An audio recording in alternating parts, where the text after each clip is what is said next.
നമസ്കാരം, ഞാൻ ദിനേശ് സൗവർണിക. ജൈവ വൈവിധ്യ പാർക്ക് എന്ന് നിങ്ങൾ കേട്ടിട്ടുണ്ടാവും. നമ്മളെ സ്കൂളുകളിലും കോളേജുകളിലുമൊക്കെ ഇപ്പോൾ ജൈവ വൈവിധ്യ പാർക്ക് നിർമ്മിച്ചു വരുന്നുണ്ട്. അതായത് കുട്ടികൾക്ക് അറിഞ്ഞ് കണ്ട് മനസ്സിലാക്കാൻ പറ്റിയ തരത്തിലുള്ള ഒരു ചെറിയ പൂന്തോട്ടം എന്നാണ് ഇതിന് പലരും അർത്ഥം കൽപ്പിച്ചിരിക്കുന്നത്. എന്നാൽ ഒരു ജൈവ വൈവിധ്യ പാർക്കിൽ എന്തൊക്കെ വേണം, എന്താണ് യഥാർത്ഥത്തിൽ ഒരു ജൈവ വൈവിധ്യ പാർക്ക്? ഒരു ജൈവ വൈവിധ്യ പാർക്കിൽ കുട്ടികൾ എത്തിക്കഴിഞ്ഞാൽ കുട്ടികൾക്ക് കണ്ടറിഞ്ഞും തൊട്ടറിഞ്ഞും മണത്തറിഞ്ഞും രുചിച്ചറിഞ്ഞും മനസ്സിലാക്കാൻ പറ്റുന്നതും അതിൻ്റെ ആവാസ വ്യവസ്ഥയിൽ ഉൾപ്പെടുന്ന ചെറിയ ജലജീവികളുടെ ഒരു ഭാഗവും പൂമ്പാറ്റകളും തേനീച്ചകളും ഇങ്ങനെയുള്ള ഒരു വലിയൊരു ആവാസ വ്യവസ്ഥയുടെ ഒരു ചെറിയ ഭാഗമാണ് യഥാർത്ഥത്തിൽ സ്കൂളുകളിൽ വേണ്ട ജൈവ വൈവിധ്യ പാർക്ക്. ഈ ജൈവ വൈവിധ്യ പാർക്കിനെ കുറിച്ച് പറയുമ്പോൾ ഞങ്ങൾക്ക് ഏറ്റവും അഭിമാനകരമായ ഒരു കാര്യം എന്ന് പറയുന്നത് കേരളത്തിലെ ആദ്യത്തെ ഡിജിറ്റലൈസ്ഡ് ബയോഡൈവേഴ്സിറ്റി പാർക്ക് നിർമ്മിച്ചത് ഞങ്ങളാണ്. മലപ്പുറം ജില്ലയിലെ ചൊവ്വാണ എന്ന് പറയുന്ന ഒരു സ്കൂളിലാണ് ആദ്യത്തെ ഒരു ചെറിയ കുട്ടികൾക്ക് പഠിക്കാൻ പറ്റിയ ഒരു ചെറിയ ഡിജിറ്റലൈസ്ഡ് പാർക്ക് ചെയ്തത്. 3.5 സെൻറ്റ് സ്ഥലത്ത്.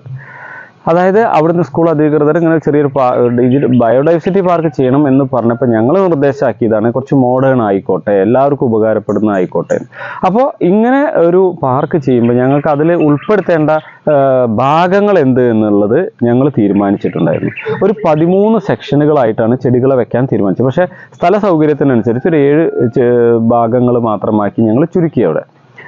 അപ്പോൾ അതിൽ എന്താ വെച്ചാൽ കുട്ടികൾക്ക് തൊട്ടറിയാനുള്ള ചെടികൾ, തൊട്ടാൽ എഫക്റ്റ്, തൊട്ടാവാടി, തൊഴുകണ്ണി പോലത്തെ ചെടികളുടെ ഒരു ഗ്രൂപ്പ്, മണത്തറിയാനുള്ള ചെടികൾ, മണം പൊട്ടിച്ച് കഴിഞ്ഞാൽ നല്ല സ്മെല്ല് വരുന്ന ഭക്ഷ്യയോഗ്യമായതും അല്ലാത്തതുമായ ചെടികൾ, രുചിച്ചറിയാമുള്ള ചെടികൾ, പൊട്ടിച്ച് നാവിൽ വയ്ക്കുമ്പോൾ രുചി അറിയാമുള്ള ചെടികൾ, അതിൻ്റെ കായകളോ എന്തെങ്കിലും ആയിട്ടുള്ള സാധനങ്ങൾ ഗ്രൂപ്പ്. ഇങ്ങനത്തെ ചെടികളോടൊപ്പം കാർണിവോറസ് പ്ലാന്റ്, ഇരപിടിയൻ സസ്യം എന്ന് പറയുന്ന ആ സസ്യം, ഇതുകൂടാതെ ആയുർവേദ ഔഷധ സസ്യങ്ങൾ, പിന്നെ അലങ്കാര ചെടികൾ, തണൽ ചെടികൾ, വള്ളിച്ചെടികളായിട്ട് പടരുന്ന ചെടികൾ, ഭൂകാണ്ഡങ്ങൾ, അതായത് കിഴങ്ങ് വർഗ്ഗങ്ങൾ, ഇങ്ങനത്തെ കുറേ സാധനങ്ങളാണ് നമ്മൾ ഈ ജൈവ വൈവിധ്യ പാർക്കിൽ ചെയ്യുന്നത്. അതോടൊപ്പം ഞാൻ മോഡേണായി ചിന്തിച്ചിട്ട് ആ സ്കൂളുകളിൽ ചെയ്തത് എല്ലാ ചെടികളുടെ മേലെയും ഒരു QR കോഡ് സെറ്റ് ചെയ്ത് കൊടുത്തു.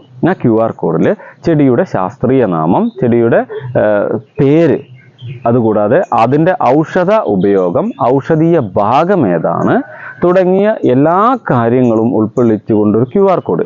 അപ്പോൾ ഇത് മൊബൈൽ ഫോൺ ഉപയോഗം കുട്ടികളിൽ നിന്നും കുറയ്ക്കാൻ വേണ്ടിയിട്ടാണെങ്കിലും ഒരു ടീച്ചർക്ക് ഇപ്പോൾ ഈ ബോട്ടണിയായിട്ട് അത്ര അറിവില്ലാത്തൊരാളാണെങ്കിൽ, ആ വിദ്യാനം കാണാൻ വന്നതെങ്കിൽ ഒരു മൊബൈലിൽ സ്കാൻ ചെയ്ത് കഴിഞ്ഞാൽ അത് കണ്ടിട്ട് ആ വിവരം മൊബൈലിൽ നോക്കിയിട്ട് കുട്ടികൾക്ക് ഇത് മുഴുവനായിട്ട് പറഞ്ഞു കൊടുക്കാൻ സാധിക്കും. അതാണ് ഡിജിറ്റലൈസ്ഡ്. അത് കേരളത്തിലെ ആദ്യത്തെ പാർക്ക് എന്നല്ല, വേണമെങ്കിൽ ഇന്ത്യയിലെ ആദ്യത്തെ പാർക്ക് എന്ന് തന്നെ വേണമെങ്കിൽ ഡിജിറ്റലൈസ്ഡ് 2018 സമയത്ത് ഞങ്ങൾ ചെയ്ത ഒരു പാർക്കായിരുന്നു.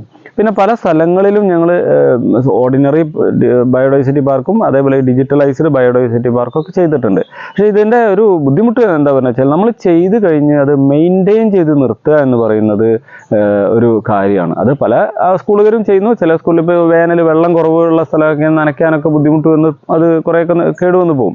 പക്ഷേ ഞങ്ങൾ ചെയ്യുന്ന പാർക്കിൽ ഇപ്പോൾ അതിനുള്ള ഡ്രിപ്പ് ഇറിഗേഷൻ സംവിധാനങ്ങളും ചെയ്തു കൊടുക്കുന്നുണ്ട്. അതുകൂടാതെ ഈ വഴികൾ, അതിൻ്റെ നിർമ്മിതി എല്ലാം നാച്ചുറൽ സാധനങ്ങളാണ്. ഒരു ചെറിയ കുഞ്ഞു മീൻകുളം, ഒരു ചെടിച്ചട്ടി ഉപയോഗിച്ചുള്ള കുഞ്ഞു മീൻകുളം ഉണ്ടാക്കും. അത് മാത്രമാണ് ആകെ ഒരു സിമെൻറ്റിൻ്റെ നിർമ്മിതി. ബാക്കി വഴികളും അതിലെ മറ്റെല്ലാ കാര്യങ്ങളും പൂർണ്ണമായും നാച്ചുറൽ സാധനങ്ങൾ, കല്ലുകളും മണ്ണും മറ്റുള്ള സാധനങ്ങളും ചെടികളും ഉപയോഗിച്ചിട്ടൊക്കെയാണ്. ഇതിൻ്റെ വേലി പോലും ജൈവ വേലിയാണ്. എന്ന് പറഞ്ഞാൽ മനുഷ്യനോ കിളികൾക്കോ മറ്റു മൃഗങ്ങൾക്കോ ഉപകാരമാകുന്ന കായ്കളോ ഇലകളോ ഫലങ്ങളോ ഉണ്ടാകുന്ന സാധനങ്ങളോ ഉപയോഗിച്ചുള്ള ജൈവവേലി.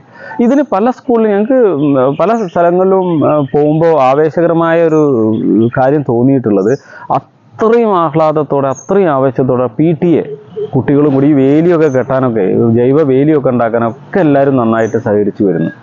പിന്നെ ഞങ്ങൾ ഇതിൻ്റെ ഇപ്പോൾ ഇത് ഉണ്ടാക്കി കഴിഞ്ഞാൽ ഇതിൻ്റെ പരിപാലനം ആളുകൾക്കൊരു എങ്ങനെയായിരിക്കും ഇതിൻ്റെ വളർത്തൽ എന്നത്, അതെന്താ ചെയ്യുക, ഇത് നിർമ്മിക്കുന്ന ദിവസം തന്നെ കുട്ടികളെയും പാരൻസിനെയും ടീച്ചേഴ്സിനും വെച്ചിട്ട് ചെറിയ ചെറിയ ഗ്രൂപ്പാക്കി തിരിക്കും. എന്നിട്ട് ഒരു 6 or 7 ചെടി ഒരു ഗ്രൂപ്പിന് കൊടുക്കും. അപ്പോൾ ഒരു ഗ്രൂപ്പിൽ 6 ആളുണ്ടെങ്കിൽ 6 ആൾക്ക് ഓരോരുത്തർക്കും ഒരു ചെടീൻ്റെ കാര്യം നോക്കിയാൽ മതി. ആ ചെടി അവിടെ നിൽക്കുന്നുണ്ടോ, അതിന് വെള്ളം കിട്ടുന്നുണ്ടോ, എപ്പോഴെങ്കിലും വളം കൊടുക്കണോ എന്നുള്ള കാര്യങ്ങളൊക്കെ നോക്കിയിട്ട് നമ്മളതിനെ വളർത്തുക. ഇതാണ് ഒരു ജൈവ വൈവിധ്യ പാർക്കിൽ ഞങ്ങൾ ഉദ്ദേശിച്ചിട്ടുള്ളത്. അപ്പോൾ അതുപോലെ തന്നെ നമുക്ക് ഇപ്പം ഞങ്ങളിത് ഫസ്റ്റ് ചെയ്തു 2012 മലപ്പുറം ജില്ലയിലാണെങ്കിലും പല ജില്ലകൾ, തിരുവനന്തപുരത്തായാലും തൃശ്ശൂരായാലും കോഴിക്കോടായാലും അങ്ങനെ പല ജില്ലകളിലും ഞങ്ങൾ ഈ പാർക്ക് ചെയ്യുന്നു. അതേപോലെ അതിനുള്ള ഗൈഡൻസും കൊടുക്കുന്നുണ്ട്. അപ്പോൾ ഈ ജൈവ വൈവിധ്യ പാർക്കിലെ ഏറ്റവും പ്രധാന ആകർഷണം എന്ന് പറയുന്നത് ബട്ടർഫ്ലൈ ഗാർഡനാണ്. അതായത് ഏകദേശം 70ഓളം ബട്ടർഫ്ലൈ പ്ലാന്റ്, അതായത് ഹോസ്റ്റ് പ്ലാന്റുകളായാലും അല്ലെങ്കിൽ അതിൻ്റെ ആകർഷണ സസ്യങ്ങളായ അട്രാക്റ്റിംഗ് പ്ലാന്റുകളായാലും വെച്ച് കൊടുത്തിട്ട് ഇതിൻ്റെ കംപ്ലീറ്റ് ഡീറ്റെയിൽ ആയിട്ടുണ്ടാവും. അതിൻ്റെ പുറമെ ഈ ചെടികൾ വെക്കുന്നതോടുകൂടി ആ ഏരിയയിൽ ധാരാളം പൂമ്പാറ്റകൾ വരുന്നു. പിന്നെ പൂമ്പാറ്റകളുടെ ഒരു വലിയൊരു കളിയായിരിക്കും. വളരെ ആനന്ദ നൃത്തമാടുന്ന പൂമ്പാറ്റകൾ നിങ്ങൾക്ക് അവിടെ കാണാൻ പറ്റും. അങ്ങനെ അതിനെ വളർത്തുന്നതോടൊപ്പം കിളികളെ ആകർഷിക്കാനുള്ള സംവിധാനങ്ങളും തേനീച്ചകളെ ആകർഷിക്കുന്ന സംവിധാനങ്ങളും കൊടുക്കുന്നതോടുകൂടി ഈ ജൈവ വൈവിധ്യ പാർക്ക് പൂർണ്ണമാകും. പക്ഷെ പല സ്ഥലത്തും നമ്മൾ ജൈവ വൈവിധ്യ പാർക്ക് നിർമ്മിച്ചത് കണ്ടിട്ടുള്ളത് സിമെൻറ്റിൻ്റെ തിണ്ടുകൾ, സിമെൻറ്റിൻ്റെ ബെഞ്ചുകൾ, സിമെൻറ്റിൻ്റെ വലിയ മറ്റു നിർമ്മിതികൾ, സിമെൻറ്റ് കൊണ്ടുണ്ടാക്കിയ കൊക്ക്, മാന്, മുയലിൻ്റെ രൂപങ്ങൾ, ഇതൊന്നും യഥാർത്ഥത്തിൽ ഒരു ജൈവ വൈവിധ്യ പാർക്കിലേക്ക് ഉൾക്കൊള്ളിക്കാൻ അതിൻ്റെ അർത്ഥം മനസ്സിലാക്കിയിട്ട് പറ്റില്ല. കാരണം പൂർണ്ണമായും നാച്ചുറൽ ആയിട്ടുള്ള ഒരു സംവിധാനത്തിലുള്ള ഒരു ആവാസ വ്യവസ്ഥയായിരിക്കണം ഇവിടെ വേണ്ടത്. അങ്ങനെയുള്ള ജൈവ വൈവിധ്യ പാർക്ക് നിങ്ങളുടെ സ്കൂളുകളിൽ നിർമ്മിക്കണമെങ്കിൽ, നിങ്ങളുടെ കോളേജുകളിൽ നിർമ്മിക്കണമെങ്കിൽ, അല്ലെങ്കിൽ നിങ്ങളുടെ സ്ഥലത്തെ ഒരു പൊതുസ്ഥലത്ത് നിർമ്മിക്കണമെങ്കിൽ, ക്ലബ്ബുകൾക്ക് നിർമ്മിക്കണമെങ്കിൽ ഞങ്ങളെ കോൺടാക്ട് ചെയ്തോളൂ. അപ്പോൾ നമ്മൾ വരുമ്പോൾ എന്താ വെച്ചാൽ നമ്മൾ ചെടികൾ കൊണ്ടുവരില്ല, ആ പ്രാദേശികമായി ആ സ്ഥലത്ത് ലഭിക്കുന്ന ചെടികളും മറ്റു സാധനങ്ങളും ഉപയോഗിക്കുന്നു. അതിന് പുറമെ തൊട്ടടുത്ത നഴ്സറികളിൽ നിന്നുള്ള ചെടികളും കൂടിയാണ് നമ്മളിതിലേക്ക് ഉൾപ്പെടുത്തുന്നത്. അപ്പോൾ ഇത്തരം പാർക്കുകളെക്കുറിച്ച് കൂടുതൽ അറിയാനും അത് നിർമ്മിക്കാനുള്ള സാങ്കേതിക സഹായത്തിനും നിർമ്മിച്ചു നൽകാനും ഞങ്ങളെ കോൺടാക്ട് ചെയ്യാം. Okay, thank you.